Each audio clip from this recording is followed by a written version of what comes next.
Around 11 p.m. my work cell phone started making its annoying little noise. I had changed the ringtone, for emergency alerts, to that nerve-grating children's song "The Wheels on the Bus Go Round and Round." I can't tell you how much I hate that song now. Like a man on his way to the gallows, I shuffled over and heard the dispatcher announce my next adventure. "I'm Peter Collins, a crew supervisor for the power company. This is my weekend to take the emergency calls. Of course it's not the power station 2 blocks from me, it's the one in the hills, about 2 hours north." I called the site inspector for the details. Once I had an idea of the work effort, I called dispatch and gave them the names of 3 others whose weekend was about to turn to shit. It was just shy of 2 a.m. when all of the crew and equipment arrived. I had stopped along the way and picked up coffee and donuts, enough I hoped, to satisfy 4 grumpy guys for a few hours. As I waited for the crew to complete the job, I had, what seemed at the time, a great idea. My fiancée, Julie, lives another 30 minutes north. She's an administrator at the university and has an apartment near campus. Normally she would stay with me on the weekends, but when it's my weekend to handle emergencies, she stays at her place. I'll head over and take her out to breakfast. I stopped by the grocery store and picked up a spray of flowers. I waited at her door, having pressed the doorbell a few times. I heard her dog, Dimwit, making it known to all that there was stranger danger. A very sleepy Julie, wearing a robe, cracked the door open. The latch kept it from opening more than an inch or two. Julie's eyes lit up. "Hey babe, this is a surprise." The door closed and this time opened completely. "What are you doing here?" Handing her the flowers. "We had a problem up in the hills. Instead of heading home, I decided to take you out to breakfast." "Ah, thanks. Sit, play with Dimwit, I'll get dressed." Julie headed into the bedroom, closing the door behind her. "Dimwit loves to play tug-of-war with me." "Hey Dimwit, where's your rope? Get your rope." It wasn't a rope that Dimwit brought back. It was a man's size 11 sneaker. Once I won the tug-of-war, I tucked it into my coat. Shouting loudly, "Julie, bad news, I just got another emergency call." A mostly dressed Julie came out of the bedroom. "Oh well, you tried. Thanks for the flowers though." I gave Julie a sisterly-like hug and kiss, getting an odd look from her, and was out the door. I moved my car to the nearby church lot, blending in with the Sunday morning sinners. I walked back to the apartment complex and waited. I knew what to expect, but I desperately wanted to believe it wouldn't happen. I spent my waiting time taking my pocket knife to the sneaker. Pretty juvenile, but hey, I'm not apologizing. It was almost 10 a.m. before a man, in socks, carrying one shoe, left Julie's apartment. I took a few photos. He looks familiar, but I just can't seem to place him. Julie is not a texting person. Not surprisingly, I received a text: "Thanks for the flowers. I love you." I thought about replying, but decided that a long sentence, made up entirely of short words, could wait. I watched Sock Man as he left the parking lot. I got a few more photos, then headed to the Walgreens to print out the photos. I picked up a sympathy card, the kind with the "sorry to hear about your loss" kind, with somber overtones. Glad I caught it now, saves me a lot of grief later on. We are finished. I returned to Julie's apartment complex. Stuffing the pictures into the shoe, along with the card, I tied the shoe to the railing, across from Julie's door. My phone started ringing, about an hour into my drive. My ringtone for Julie is the start of Beethoven's Fifth Symphony. No need to guess who is calling. I let it go to voicemail, then again, and again, and again, and again. She was persistent. For someone who doesn't like to text, I was getting bombarded. I really didn't have the stomach to read any of them. Once I was back home, I called my boss and asked for a week off. It took me less than 30 minutes to grab enough clothes and toiletries to get by. I knew of a little campground, back by where I just finished working, which rented cabins. I stopped and grabbed a few days' worth of fast food. I reserved a cabin until Friday. The first night was the toughest. I rarely had a drink, and about now I was starting to think that might have to change. It was nearly impossible for me to wrap my head around this. I'm 32, never married, quite conservative in my dating. Julie is 31, never married, and she's so conservative in her dating she makes me look like a liberal. We met at a charity fundraising gala about 5 years ago.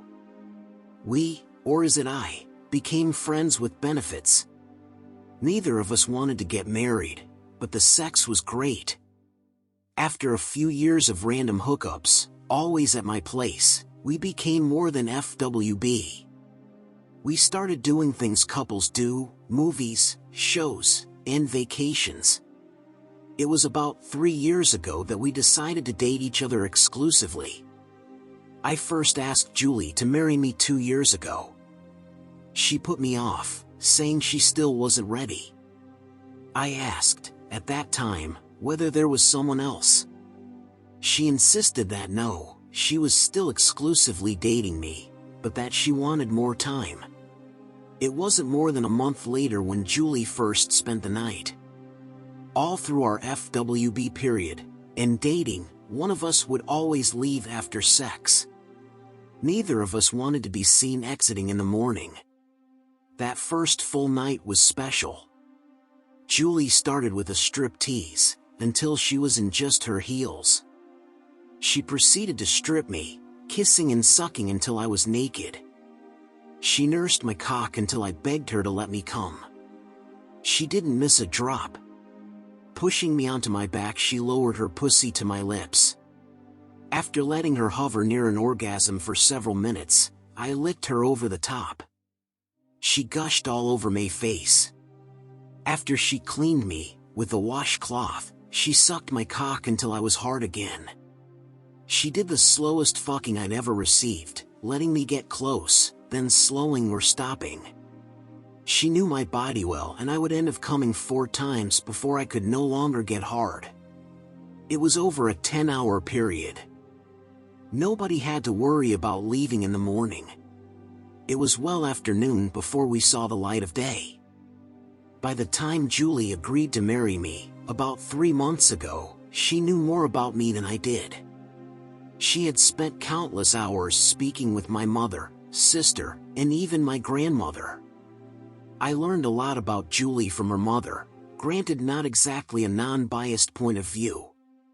She suggested that Julie's conservative nature was probably due to her father's affair, which resulted in divorce, and her sister's divorce, also because of adultery. I have only met Julie's mother, sister, and brother once, at Christmas 18 months ago. A year ago, Julie started spending most weekends at my place, with Dimwit. Dimwit really isn't all that dumb, lazy yes, uninspired yes, but dumb, no. If there were warning signs, I was too clueless to pick them up. Julie, living in her own apartment, obviously had plenty of opportunity to sneak around. Her actions, when I showed up unexpectedly on Sunday morning, showed no panic or concern at all. She's one cool customer. Maybe I didn't know her at all. After walking the trails on Monday, I slept much better. Sadness best describes my overall emotional state. Tuesday I rented a boat and floated around a lake. Pretty relaxing, but I was still in shock. I spent Wednesday playing cards at the local cafe. I learned cribbage and gin rummy. I was astounded that, as old as I was, I really didn't know many card games. I hadn't had the time or desire. Thursday I rented a bicycle and wore myself out by early afternoon. After the bike ride, I showered. I decided to turn my phone back on. Dozens of voicemails from Julie, several from numbers I didn't know. I figured Julie is using other people's phones, knowing I'd be screening her calls. My boss, mother, and best friend had also left messages. I started with the boss. "Peter, call your fiancée. She's beside herself, and I'm tired of running interference for you." I guess I could have seen that one coming. "How about my mom? I bet she's got the same message for me." "Peter, you stupid moron. You deserve all the grief you're putting yourself through. Don't forget your sister's birthday party a week from Saturday." "Okay then, how about everybody pile on me? What the hell did she tell Mom?" "Alright, let's see what my best friend Steve has to say." "Hey jackass, I hope you have sunglasses nearby when you pull your head out of your ass. That sun can be really bright. Listen to her frickin' messages or read her texts." "Well goody, let me check one more time to see if anyone else wants to cheer me up." I just couldn't listen or read her stuff yet. I stared at the pictures I had taken. It finally hit me. I know who it is, and where he works. I called his office but got I'm currently attending a conference in. I will be back next Monday. If you... He was probably planning on spending the week there. I decided to pay Julie a visit. I picked up a few things and arrived just around dusk. Julie's car, and his, were in the parking lot.